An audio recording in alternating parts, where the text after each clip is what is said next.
તો ખેડૂતો અત્યારે લાચાર છે। આ તરફ જે ધોધમાં વરસાદ આવ્યો તેને પગલે હવે કિસાન ખેડૂત નેતા એવા પાલ આંબલિયાએ સીએમને પત્ર લખ્યો છે। ખેડૂતોની નુકસાનીનો સર્વે કરવા પાલ આંબલિયાએ રજૂઆત કરી।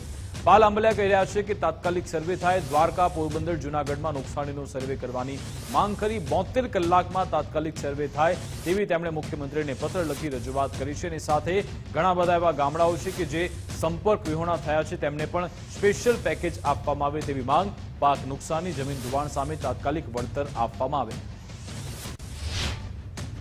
72 કલાકની અંદર પોરબંદર, દ્વારકા અને જૂનાગઢમાં જે આખી મોસમનો વરસાદ 72 કલાકની અંદર પડી ગયો અને એના કારણે વેપારીઓ, ગરીબો, માલધારીઓ અને ખાસ કરીને ખેડૂતોને જે જમીનનું ધોવાણ થયું છે, પાક નુકસાની થઈ છે, આ તમામ વર્ગો માટે રાજ્ય સરકાર તાત્કાલિક સર્વે કરે, અઠવાડિયું 10 દિવસ રાહ ના જોઈ વરસાદ બંધ થાય અને સર્વેની કામગીરી ચાલુ કરવામાં આવે અને તાત્કાલિક આ વિસ્તારના ખેડૂતોને, માલધારીઓને, વેપારીઓને અને ગરીબ વર્ગને જેને ઘર વખરીનું નુકસાન થયું છે એવા તમામ લોકોને સ્પેશિયલ પેકેજ આપવામાં આવે, વળતર આપવામાં આવે।